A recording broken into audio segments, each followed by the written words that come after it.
Yes, welcome along to episode 16 of Upping The Ante in association with Bet365 with David Jennings and Johnny Dineen, counting down to the 2023 Cheltenham Festival. And I'm sure you'll have noticed by now, Johnny Dineen has got a smashing new jumper on. Tommy Hilfiger, no less. You've really upped the game in the jumper department, Johnny. No, my missus bought me that actually for Valentine's Day. Oh, nice, nice. And what did you get in return? Ours is still in the pipeline. That's all I can tell you. I didn't get a chance to do anything yet. But no, I haven't forgotten it. No, I haven't forgotten So she got you a lovely Tommy Hilfiger jumper, well over 100 quid, and you gave her a hug. Well, no, listen, I didn't get a chance to get it, but I will make it up to her at some stage. Oh, I've no doubt you will, Johnny. I'm just kind of busy at the moment. Obviously, yeah. Very, very busy, yeah. Very, very, very busy. How was your week? Okay, no, financial year last Saturday and last Sunday, and it wasn't doing any damage going into the weekend, but no, last Sunday. One particular blow on Saturday? What do you call that horse? Won the Arkle, won the Supreme. Oh, yeah. What's his name? Shishkin? Shishkin. Yeah, no. He won, didn't he? He did, of course. No, he won well. Look, I actually lost more in the first race in Gordon than I did in Shishkin. I thought that had no chance. Sinbad Le Marine, that horse. I thought I'd done wreck there straight away. But I got it back immediately with a back to Oscar Elite and laid the favour. Great shout. In fairness, right? People were tweeting, wondering, is Johnny okay? You know, find Johnny, is he okay? They're really worried about you, okay? I'd say that. But obviously Shishkin, you got wrong, and we'll talk about Shishkin later on in the show. But if anybody read your column in Saturday's Racing Post, you got like 80% of it right. Yeah. You were laying Bold Endeavour, Oscar Elite won, you got plenty right. Look, I suppose so. But like, at the end of the day, after Shishkin's race, I was kind of breaking even. I finished up having a dirty day afterwards, you know? Did you? I did, yeah. And like I was saying to myself at the end of the day, I was kind of disappointed, really, because I felt I kind of have enough right not to lose, if you know what I'm saying. Yeah. Now, whereas the following day I got plenty wrong and I didn't lose half as much. You know what I mean? So it's funny the way the game goes. Yeah, you know, funny game. Now, we obviously had a road trip last week, Johnny. That's right. We were in Ditcheat to visit Paul Nicholls, and thanks very much to Paul Nicholls, a brilliant host. Yeah. A great day. Thoroughly enjoyable. Yeah, it was a fantastic experience, yeah. And like I was never in a kind of a training establishment like that before. And just to see the workings of it is tremendous, yeah, it really was, yeah. Okay. One takeout. We just want one takeout. Something that when we were going back on the flight, now I have to say, I was sitting beside Johnny on the flight, mad for a chat. What the air hostess hasn't done, you know, exit to your left. Johnny wasn't up for the shot. Johnny was knackered. But if there was one takeout when you were driving back to Cork that night from your visit to Paul Nicholls, what would it be? What was the one thing that surprised you? No, there was one thing he said that really resonated with me. He actually said something, and I thought it was very interesting. He said, "If I have the best horse in a race, and I get it to the races in good shape, it should win." Which I never even thought of that, really, and he's probably right. You know what I mean? Yeah. So that's why it's so hard to lay favourites to find losing ones. You know what I mean? Because if these guys have the best horses and they're so good at training, and once they'll get into the races. A lot of the time they'll get him in good shape, and a lot of the time they will win. Okay, before we move on, before we talk about Shishkin, in one word, one number, how many winners will Paul Nicholls have at Cheltenham? I'm still saying like he won't have two. It'll be 1 or 0, I think. Yeah. 1 or 0? Yeah, okay. Exactly, yeah. Exactly. There you go. We've plenty to get through, so let's get on with the show. So we're going to kick off with our questions from the crowd, and before we do, don't forget to like and subscribe to our YouTube channel and to comment and share all things Upping The Ante. But our first question comes in from David Halliday. And David wants to know, Johnny, what do you make of the new Shishkin now, and what do you do with him in the Ryanair? Do you play or do you lay? Look, he was fantastic on Saturday, and if you laid him, like you were in trouble very, very early. Like you were under the cosh after. Talk me through your emotions during the race. Well, Johnny. After about 3 fences, I'm in bother because Fakir Dadaris is sketchy at the jumps, and Dory didn't jump well either. Not as well as he normally does, yeah. And you couldn't even see how well Shishkin was jumping, but like the commentator was saying, he threw a great leap there. Because from the angles we were looking at, you couldn't actually, you see that he wasn't making a mistake, but he was obviously gaining ground at the fences even. So, look, very early on, was in trouble. Circuit to go, I says, like, I'll get it ready. And the last half a mile was just like waiting for an axe to fall, wasn't it? Like it was all over, wasn't it? Like really, you know.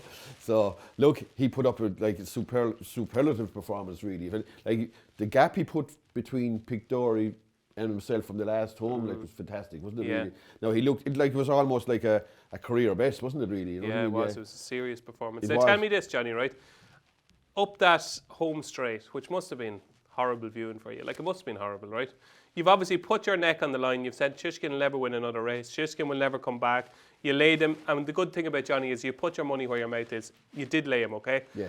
Up that home straight. What's your main thought up the home straight? Is it, oh my God, Twitter is going to be all over me here. I can't show me head in public. Or is it, geez, I've lost a fortune? What's your main focus? The money is so much more important than anything else of what people think. I couldn't care less about what people think, to be honest. You know what I mean?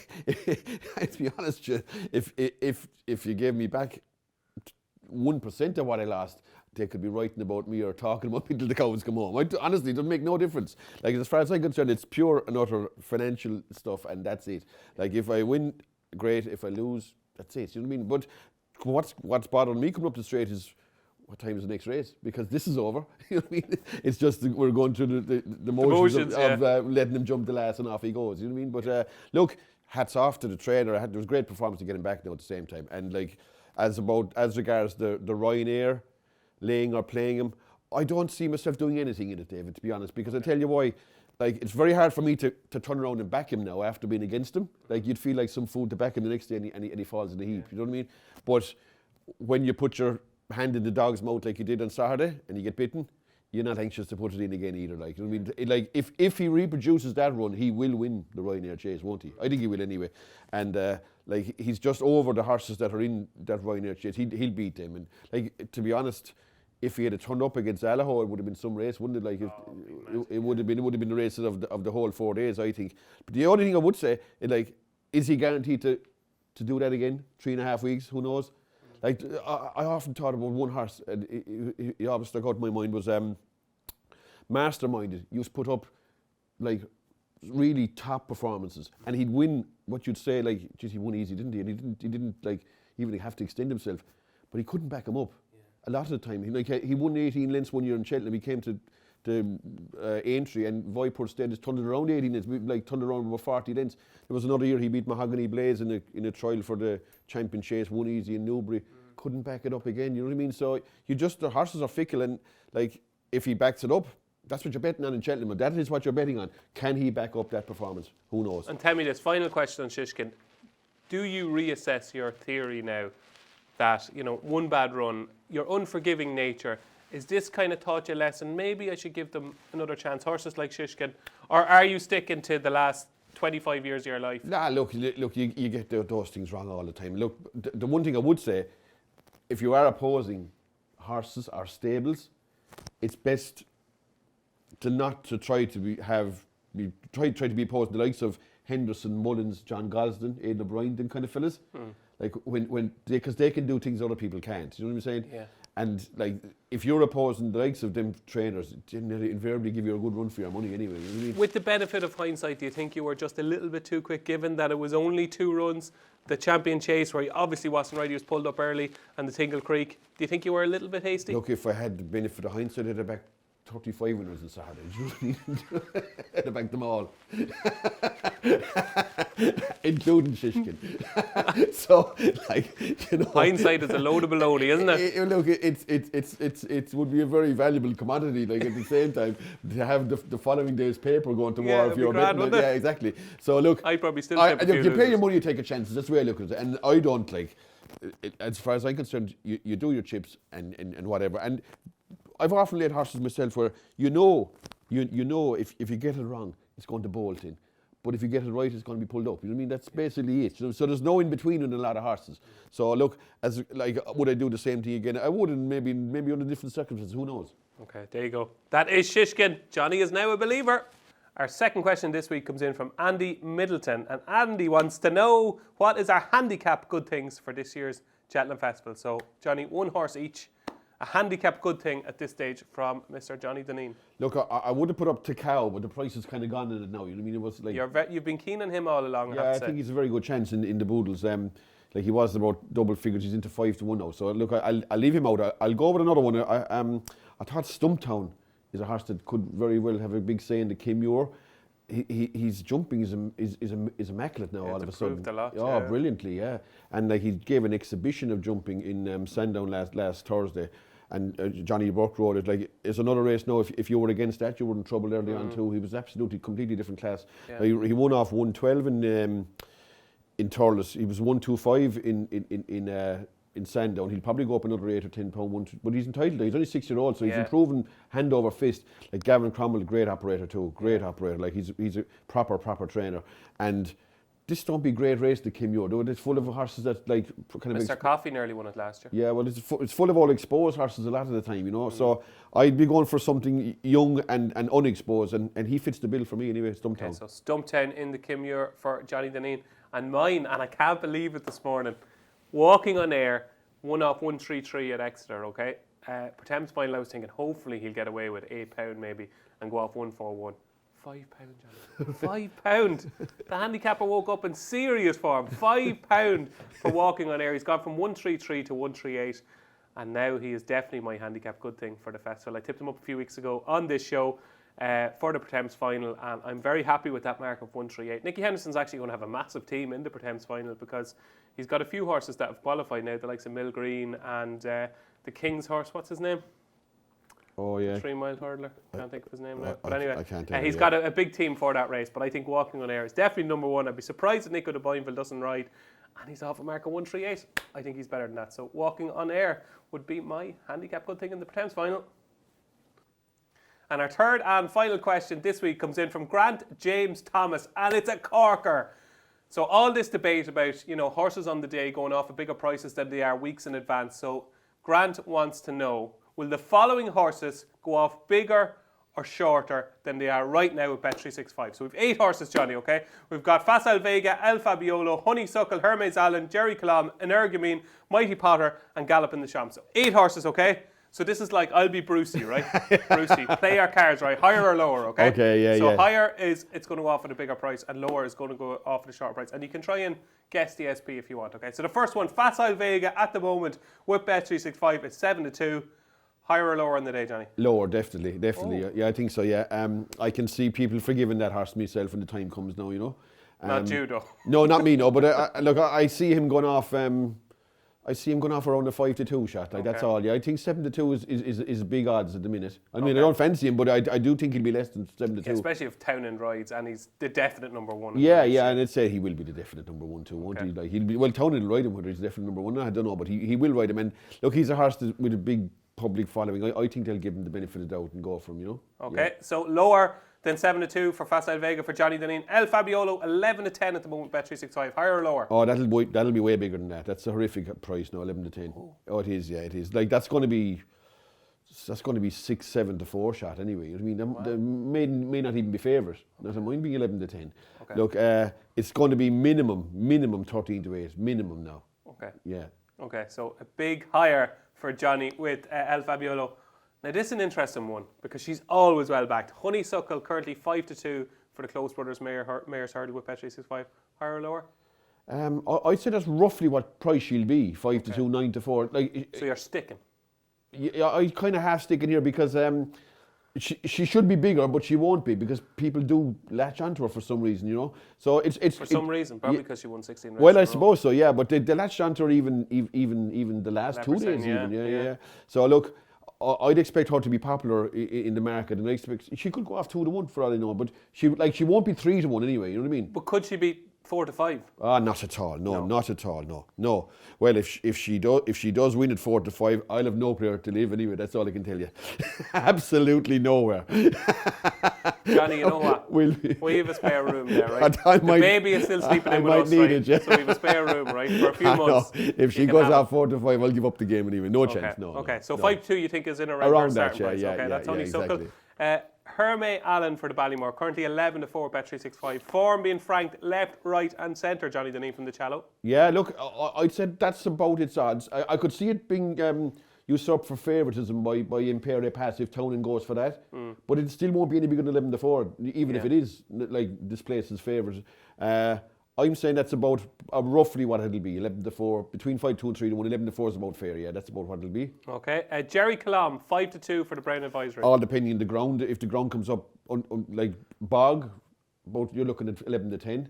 ground comes up good, you're looking at 3-1. Did you read Gordon Elliott's stable tour in the Racing Post on Monday? No, I didn't actually know. Oh, you don't buy the Racing But I Post? didn't get a chance to buy Valentine present. I had a chance to read the Racing Post. The time to scratch yourself, Johnny. Exactly, yeah. Well, Gordon doesn't think that, and I did the stable tour with him, he doesn't think the ground is as important to Jerry Gillum over that trip as it would be over shorter. He thinks he'd be fine on normal spring Cheltenham ground over 3 miles. You disagree? I disagree with that, no. I disagree. I don't. Did you ever hear a fella say that it wouldn't go on the ground, though? You know what I mean?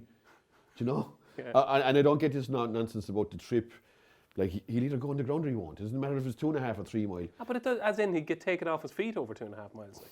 Do you know what I mean? But like, these are good horses in this race. Like, I think if you don't handle the ground, if it's not to your liking, you're in trouble. You know what I mean? Yeah. I can see the point, though. Can you not see it? No.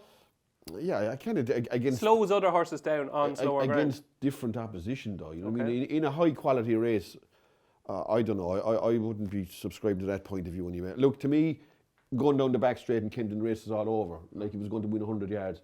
But at the line, it wasn't a bit impressive in the finish in my book anyway.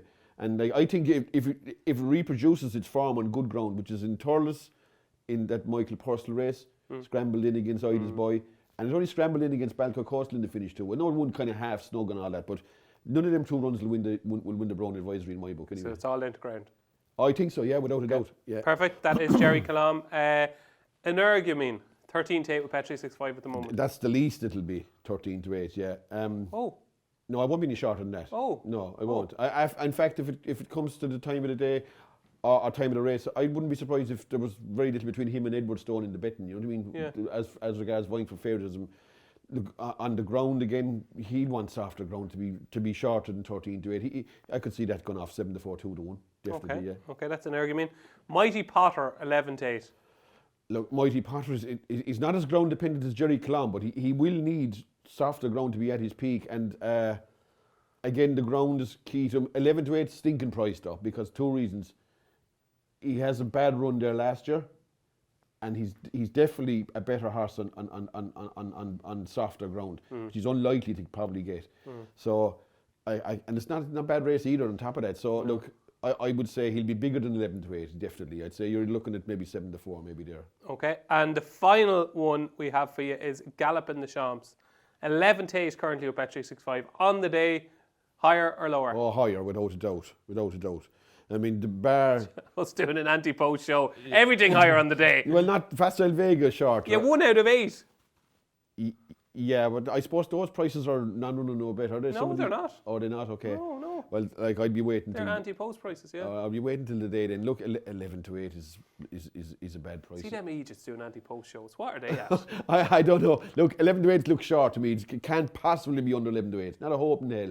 Really? Not a hope in hell would it be under Johnny, 11. there's more than a hope in hell now. Like, they could come to the day where, you know, people are saying, this is the one horse that could blow this race apart, and I want to get on him at odds against. No?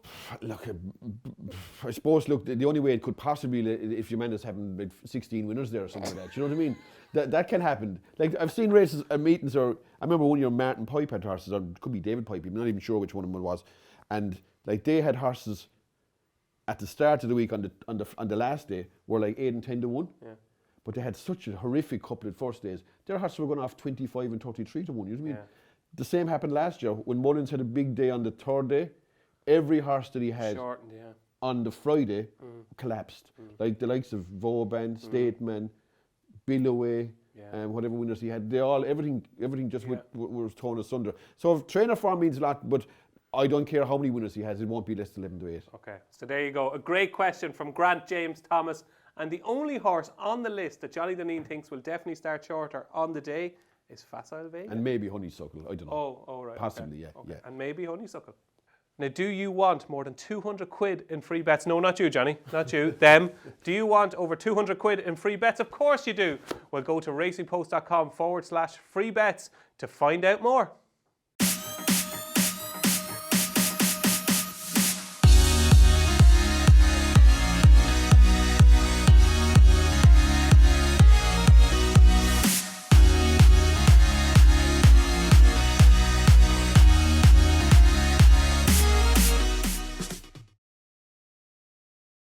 It is Performance of the Week time here on Upping The Ante, where Johnny Dineen can send his top 3 performances from the last 7 days. Take it away, Johnny, number 3. Number 3 for me was Janadil in that race in Goran Park, Red Mills Chase. Yeah.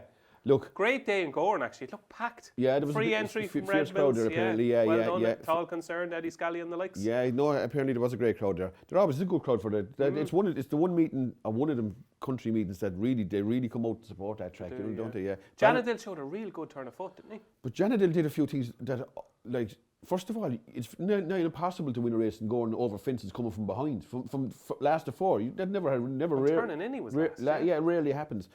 The second thing was, no, I wouldn't be a judge of horses to look at them, and I wasn't looking at the telly. I only listened to Jane Mangan. Now, she'd know, obviously, to know, because she grew up with horses, she'd know about horses. Yeah. She said it was bigger than myself, Janadil. You know what I mean? Big belly on it. You're very hard on yourself. I know, I should definitely lose a couple of stone. Well, I'll swap with Johnny then. Well, I don't know. I'm putting on hand over fist. Anyway, but listen, apparently, she said, like, she didn't say apparently, she said, like, it's as fat as a fool. And I was looking at him myself, I said, geez, he's round, isn't he? That horse, like, he's no chance. So, but to do what he did, like off a big layoff, like it was a good effort now, it really was. And like to come from where the track position that he came from, I thought it was a great effort. And I was saying to myself, when he went by the line, I was saying, geez, that could win the Ryanair. I was thinking the same. 8 minutes later, it can't win the Ryanair. But do you know what, Janadil is one of these horses, right? I've done a lot of these press mornings at Willie Mullins, and you know, you're going through the motions a lot of the time when he's talking about horses. Every year I go there, so, well, you're talking the last 3 or 4 years since Janadil came on the scene. He's been the one horse where you kind of go, God, he kind of speaks really highly of this horse, as in he's a proper Grade 1 horse that when he puts it all together, he'll take a bit of whacking. So it's interesting that he's a player in the Ryanair. Well, he is a player. He's a player if Shishkin doesn't deliver. Of course he is, Like, to me, he'd have a much better chance. You want to race that Fackard, is it the Martel Bow? That's a 3 mile race, is it that race? The March Chase now. Is it in the 2.5 mile? Like if you went for that now and didn't go to didn't bother with Shishkin's race, he'd be certainly in that race. Okay. I think he would anyway. So number 3 is Janadil, number 2? Number 2 for me is... obviously made an impression on you, Johnny. Sorry. No, I got a bit of a block there. Number 2 for me. Well, I know that, yeah. Better days ahead. I won the bumper in Gordon on Saturday. It's a 4-year-old filly belonged to Gordon Elliott. Did you see that race? No. I'd say that's not the right name, though. It's Better Days Ahead is the one. Oh, better times ahead, is it? No. Better Times Ahead, is it? No, Better Days Ahead. Better Times Ahead is the one the bumper horse he has. Okay. It's Better Days Ahead, all right. Okay. It is. I think it is anyway. It's a half sister to Mighty Potter and French Dynamite. Yes. Yeah, Harry Swan rode it. It won in a walk, didn't it? I know I was getting like big weight allowance and all that, but even I heard Willie Mullins saying like she is getting the weight allowance, but she leaded like in this ground. Yeah. And like you wouldn't see fellas looking around them and bumpers like coming up the straight and going too off, would you? Like the way it won. Like if that goes for that mare's bumper in Aintree, if there was Ante-Post betting on that, she'd be under 2 to 1 in my eyes anyway. Wow, even this early, okay. Even this early, yeah. And if she does run in that race, she will be under 2 to 1 and she win it too. Okay. I would have thought so, but I was hugely impressed with that animal now. Like, that wasn't a bad race, like, and like even like Why Delilah, who would you say had a reasonable run. Like, it was obviously better fancied than that, and like Why Delilah couldn't walk anyway about 4 furlongs out, and this thing was pulling the bus. Okay, so what do we think the name is? Better Days Ahead. Better Days Ahead. Yeah. Okay, we'll find out later in the show. I don't think it's that. No, I think it's something similar. I think it is, and I think Better Times Ahead is the horse you're talking about. Okay. It belongs to the Morns, isn't it? Okay, I'll have a coffee with you. Right, okay. I don't think the horse on Saturday is called Better Days Ahead. It's something similar, but I don't think it is. Okay. Anyway, what was number 1? Number 1 for me was Shishkin, without a doubt. Jesus, right. It was in fairness. Like it was a performance from the ages, to be honest. It was bordering on being its career best in my book anyway, wasn't it? I know you fellas will grab the form and say that Pictori isn't the Grade 2 horse or Grade 1 horse and Fackard Dadaris ran bad, but like he got them horses. He got Fackard Dadaris when he was coming from. The time was good as well. Was it? Yeah. Now I wouldn't be big into times, but the visual thing was good anyway. If you were honest, not so good if you weren't. No. But look, it was a great performance, and he looked right back to his best. If he can back that up in Cheltenham, he'll win the Ryanair Chase in my book anyway. You didn't think you'd be saying these things this time last week, Johnny? No, I had to ring Joe Donnelly on the Sunday morning. Did you ring him? I did. He was delighted with himself. And what did he say to you? He said to me, I didn't think you'd be rearing your head for a while.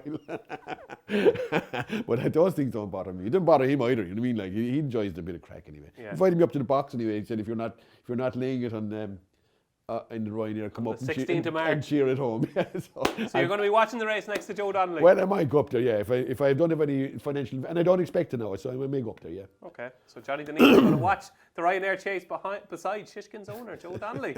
Performance of the week, it is Shishkin.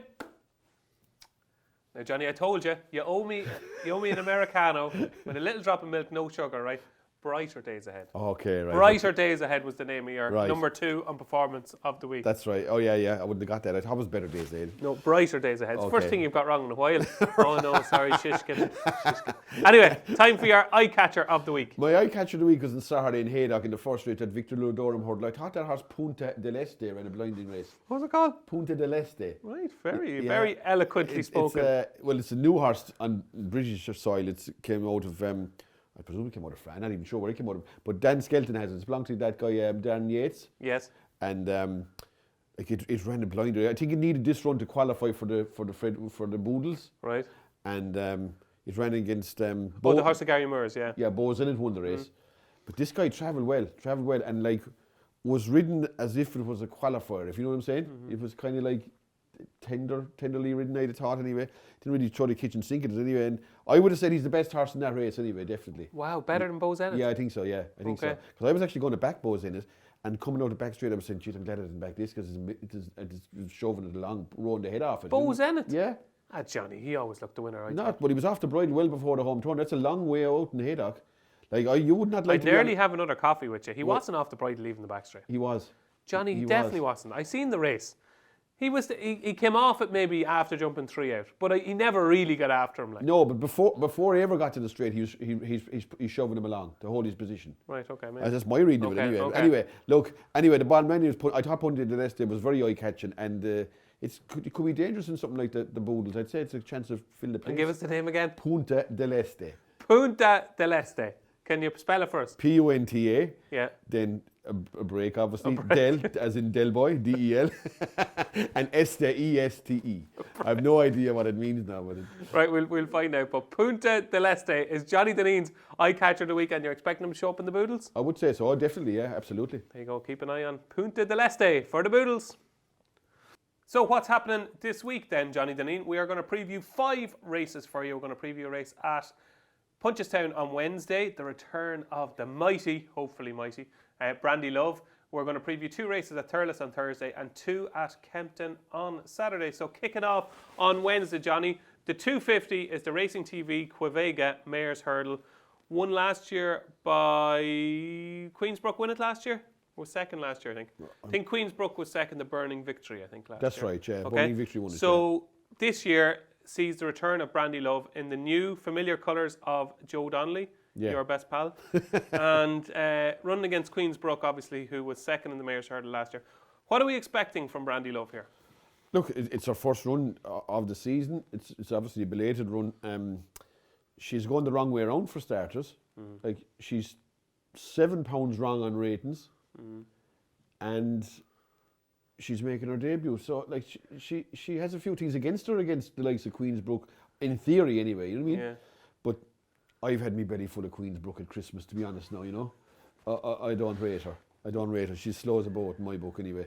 And like, looking back, she likes being second and third. She's a habit of finishing in place. And like, even the horse that she beat, the last race she actually did win was Heaven Help Us. And that's been retired, hasn't it? Yeah. So like, Heaven Help Us can't be going too well if they're retired, can they? Like, so there mightn't be much merit in that actual victory. Like, so look, I think I won't fall down if Queensbrook won, because she has a lot going for her. But like, if the other one has to have pretensions of being a Mayor's Hurdle candidate, she should win now at the same time. If Queensbrook were to win this race, very impressively, if Queensbrook was 10 lengths behind her in second, if Brandy Love jumped well, travelled well, and just bolted up, what price could she be for the Mayor's Hurdle afterwards? Well, she goes second favourite, definitely, yeah, she would, yeah. She won't be inside Honeysuckle all the same, no matter what she does. No matter what she does? No, definitely not, no. No, Honeysuckle will go off favourite in that race. That is an absolute stonewaller in my eyes. And look, she has to perform here now, because it's like 3 weeks from Cheltenham, and she should be winning it, like, really. But like, the ratings men will tell you she's up against it. Like, and she's 3 things against her now, 3 big things against her. Is it a no-bet race for you? It is, yeah. Like, I couldn't back Queensbrook ever again anyway. And like, the signs are like about Brandy Love. She has just those 3 little things, because she's going to be short against her too. She's going to be raging hot favourite, and something tell me just to stay out of it, that kind of thing. Okay. You know? Johnny has had his belly full of Queensbrook. I love that. Moving on to Thursday, the 2:30 at Thurles. It's the Colreevy Mares Novice Chase. It sees the rivalry renewed between Instit, or Onstee actually, would you believe? Is that right? Yeah, I was pronouncing it wrong on me, like Onstee and Tell Me Something Girl. But both myself and Johnny were chatting when we were having a coffee before the show, and we both don't fancy either Tell Me Something Girl or Onstee. We fancy? We fancy Gavin Cromwell's one. Yeah, Bride's Hill. Yeah, exactly, yeah. Look, in Honesty or whatever it's called anyway, like I had a few quid on that in Nace, like she's telling me something, girl nearly fed it to second last and still couldn't hold her off. You know what I mean? I thought that was a scandalous effort out of Honesty anyway. I won't be back in that in any kind of decent company ever again. I know it won since, but like, what did it beat? Beat nothing. Load of donkeys up in Fairy House. No, I don't know. Tell me something, girl will like the better ground.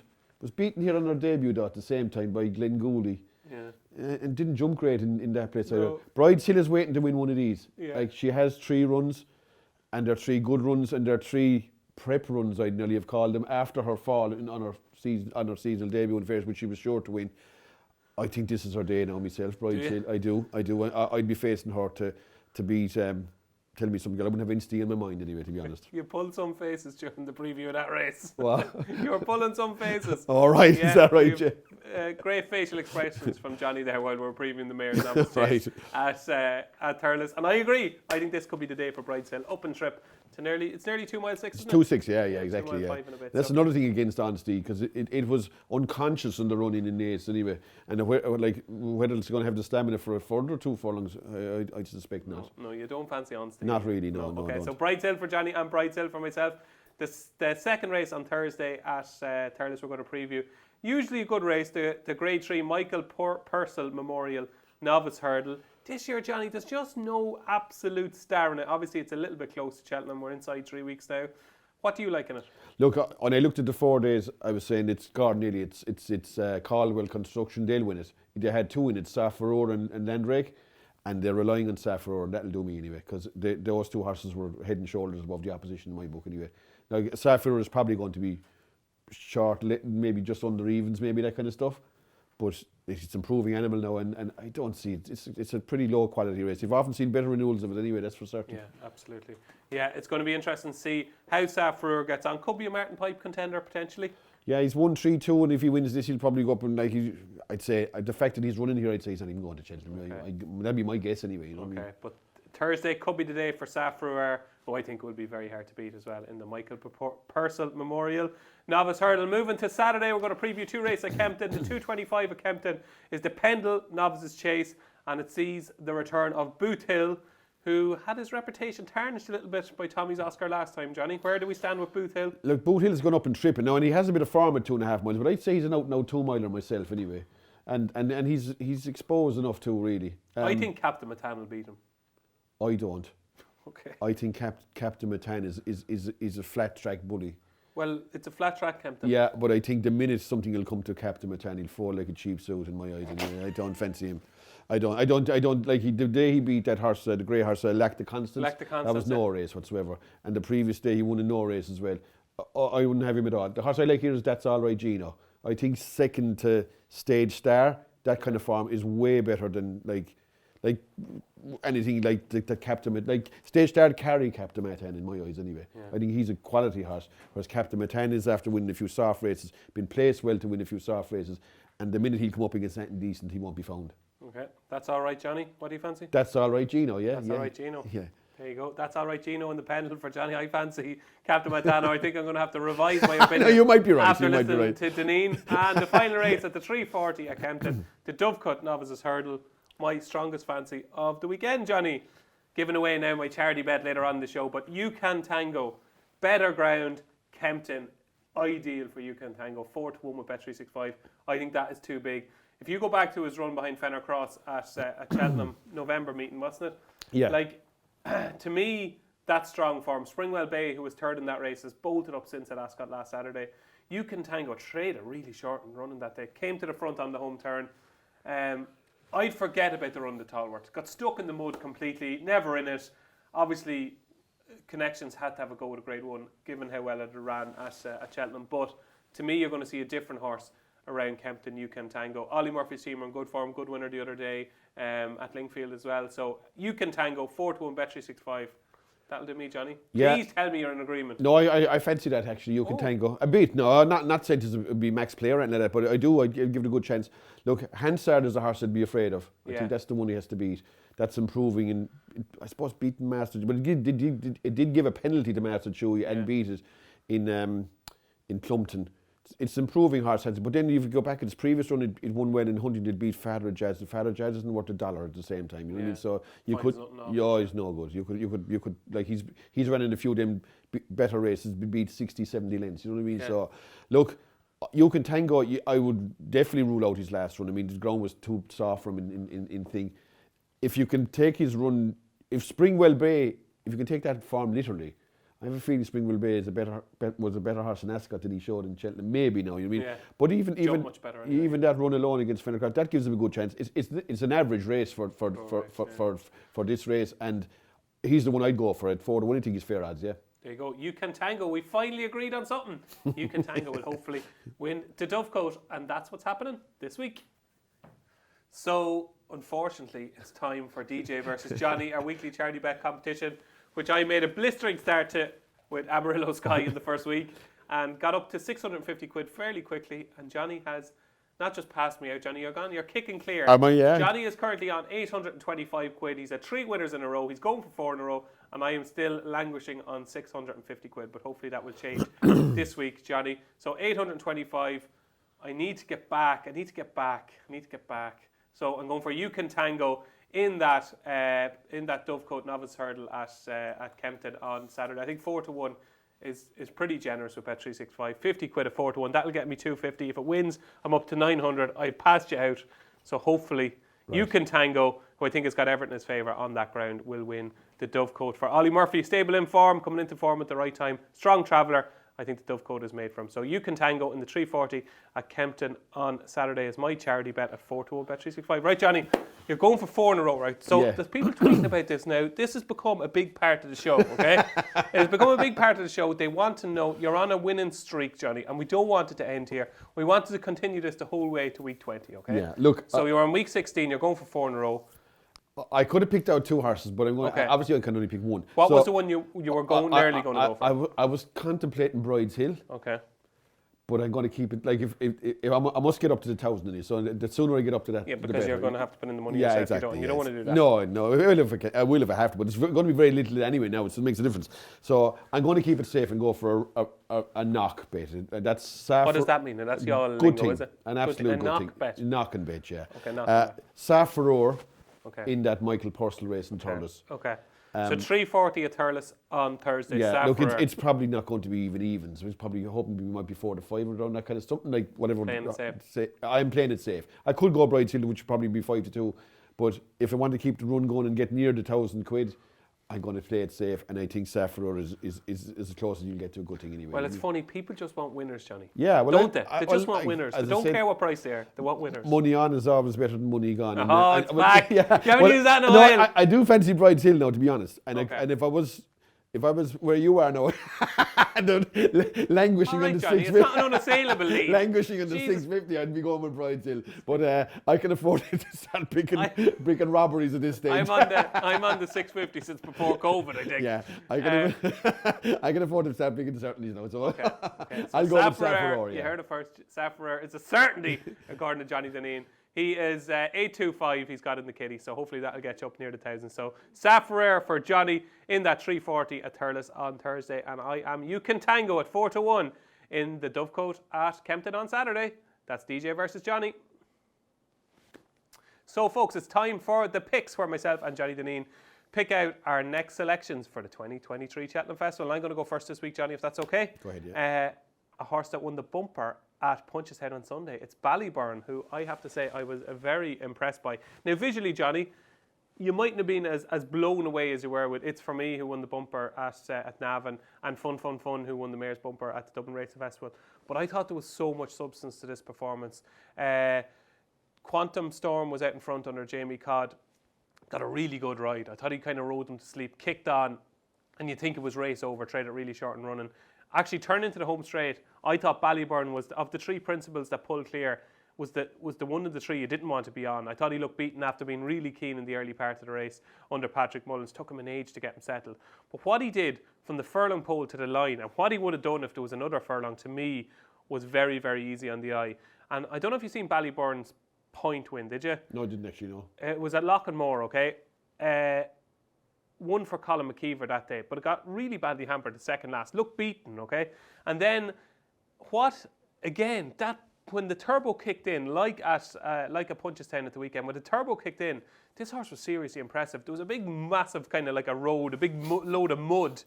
And if you see the camera angle in the point-to-point, and he scooted up the inside to win the point-to-point quite impressively in the end. Now, the fourth horse there, home that day for Pat Thurles, won next time and was sold for 120 grand afterwards. So the form, while the second horse went to Gordon Elliott's and has been beaten in 2 races since, I think it finished 4th the other day in an Avon Maiden Hurdle. The form is probably originally nothing to write home about, but I'd say the fourth horse, the Hero Next Door, is probably not too bad.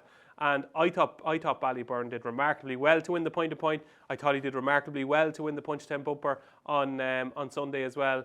And to me, 11-1, a double-figure price. I know, fun, and it's for me a much shorter in the market. And then there's Westport Cove to come into the mix as well.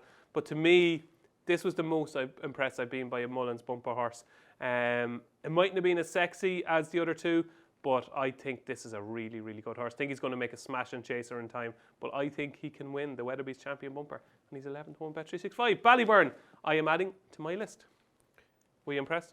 I was, and maybe not as impressed as you were, though, but I was impressed, yeah. No, it was a fair race. The one thing I took out of the race was the Irish Panther. I thought that's fella to be avoiding now, myself. I don't like him after that effort anyway. He was travel beauty off the last bend, and he got up the inside and you say he'll win now, but he don't find a lot, do we, like, you know? No, like he looks tripless to me, or something about him anyway. Like I could see him facing down the country and getting beaten at a bad price somewhere, you know what I mean? That's what you're looking forward to. Well, I won't be backing him anyway. You'll be late him. No, I don't know. We'll see what he's against, but I don't know. He's a horse I would be avoiding anyway from the future. And your tip this week, Johnny? Mine is Stumptown in the Kim Muir. I like the look of Stumptown. You're really sweet on this lad. Yeah, I do. I think his jumping is magnificent. Absolutely magnificent. The jumping he was doing in Sandon was sublime. I know Burke makes him look probably that bit better, you know what I mean? But I assume they'll get a top rider, amateur rider for the Kim Muir. O'Neill would be my choice anyway, because Barry O'Neill's a great rider, yeah. Like I'd say he's probably the best national hunt, or amateur. At the minute, I think he is anyway. Really? Yeah, definitely, yeah. You Barry O'Neill ahead of Patrick Mullins, Jamie Codd and Derek O'Connor? Oh, yeah. I would. Yeah, I would, yeah. Okay. I would. And, definitely, without a doubt. Like, Jamie Codd is a great rider too, but, like, he just might be half gone past his best, slightly, ever so slightly. I'd definitely have Barry O'Neill instead of the other two, anyway, without a doubt.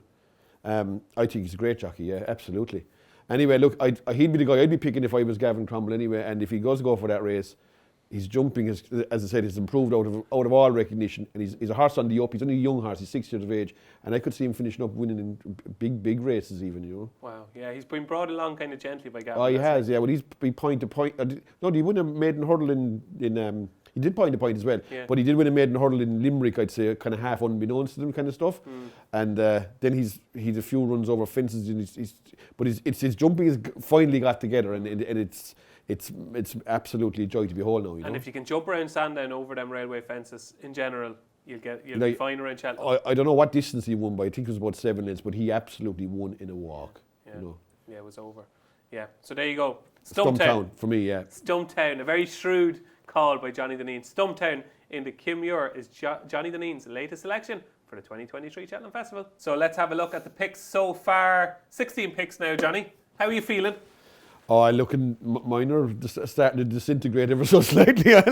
I'll need to go for a rabbit out of the hat now with big pair of ears by the looks of things. I don't know, I wouldn't fancy myself. Would you not? Do you think you'll make a profit at this stage? Oh, gee. And then well, like you've got, just looking at the selections rolling down on the screen behind us there. Like Takao has got a big chance in the Boodles. Yeah, yeah, he fair has enough. A chance. Yeah. Home by the Lee in the stairs. Yeah. Yeah, it's for me. Like, I think it's a stronger list than you're giving it credit I'd for. say, look, David, if I brought my portfolio to Dragons, then no, they would. I wouldn't think they'd be a big queue to buy into the business. Johnny, you're a nice guy, but I'm out. I'm out. They'd be saying, get out. So, what would you give your list out of 10? Oh, it's just under 5 anyway. Under 5? Oh, under 5, yeah. We're heading for 2, 3 maybe, you know what I mean? Okay, yeah. Okay, well, there's still time I'd be to looking for rectify. shareholders. Maybe do a write-off. Obviously, you had a bit of a blow at the weekend, Johnny. Yeah. It wasn't just that Shishkin won the race, but Fakir Dara is one of your early fancies. And I have to say, it was looking a real true call. 20-1 you tipped him up at.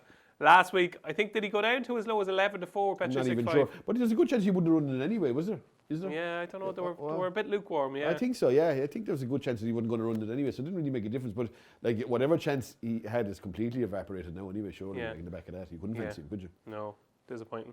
Oh, it was. He would, like, to me, if there's a horse gone now, it's Fakir Dara, is not Shishkin, if you know what I'm saying? Yeah, absolutely.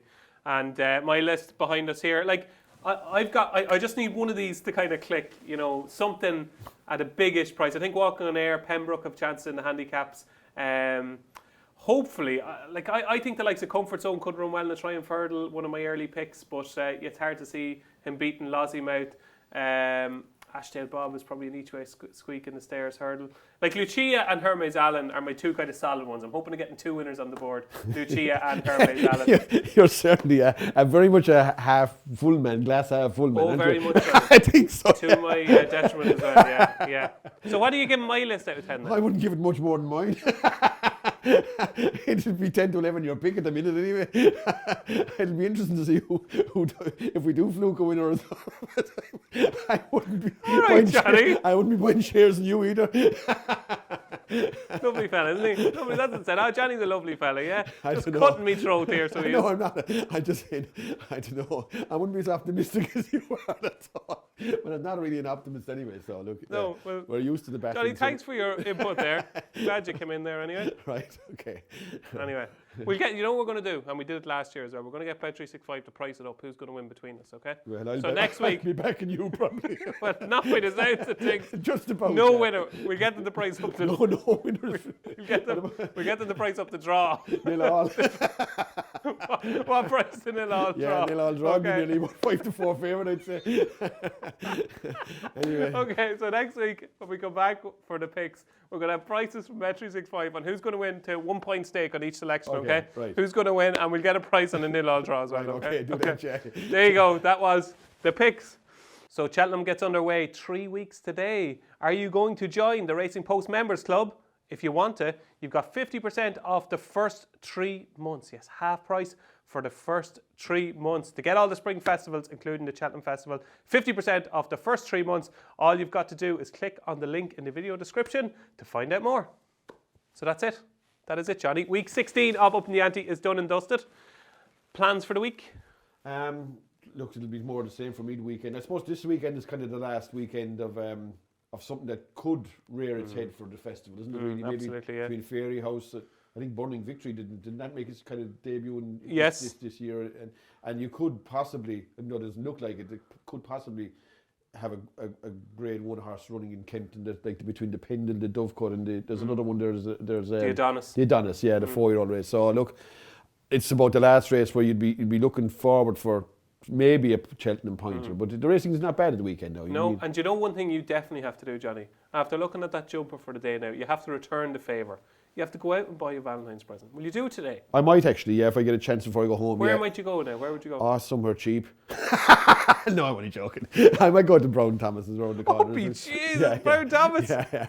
Well, you have to now. You have to now. You've said it live on air. Yeah, we'll see. We'll Brown do something now. You want to be back at the first winner at Market Yeah, Raising yeah. to pay for that? That's it, yeah. We'll have to see if we figure out something. But I must give a shout out to McDade's, the people that they tweeted me about, giving me a shout out from Donegal, from the husband and wife combination. They watch us as regulars. They're a very big fan of yourself anyway. A big fan of you, I think. You just ridiculed my list. No, that was only... No, I think McDade's. Yeah, I think so. Yeah, they like you anyway, I think so. Okay, thanks, Johnny. Yeah. So, look, as the weekend is more or less the same as me, same for me nearly every weekend. I mean, between kids' games and the racing, and don't do much else now, to be honest. Yeah, and the preview night circuit is hotting up. You'll see Johnny Dineen at various different venues up and down the country. You are in the man this year, Johnny. I don't know. If somebody bought shares in Johnny Dineen a few months ago, they'd be sitting pretty now, so they would. They wouldn't really know. I don't know. Like for shares, I'm only interested in backing horses that win anyway. Not too pushed about doing previews. The share price. Yeah, that's governing the share price really. A few Cheltenham previews isn't going to make much of a difference. Well, listen, the very best luck. Hopefully, there's not a blow like Shishkin this weekend here. Sure, listen, that's it. Just part and parcel. You're in front for the year, though. Yeah, so far so good. Yeah, like I had a bad week now last week, but I got half it back yesterday, so that's not too bad anyway. You know what I mean? And like Shishkin to me is just another race. You know what I mean? It's a big race. And I suppose, look, fellas be saying, you have fellas getting stick. I don't care about getting stick anyway. You know what I mean? And if a fella opens his mouth and gets, absolutely. There should be nobody really exempt from stick anyway. You know what I mean? Absolutely, like jockeys and things like that. I think they think they're exempt from stick every now and then, don't they? Like, you know, I think anyway. The stick will be exempt very soon. Yeah. But like, if a fella gets it wrong anyway, I don't care if anyone abuses me. Who cares? So the more abuse, the merrier for Johnny. Yeah, exactly. Yeah. They all love you, Johnny. Listen, that's it for week 16 of Upping The Ante in association with Bet365. We're back, same time, same place, next Tuesday, when it'll be just a fortnight to the off of the Supreme. I've been David Jennings. He's been Johnny Dineen. Thanks for watching.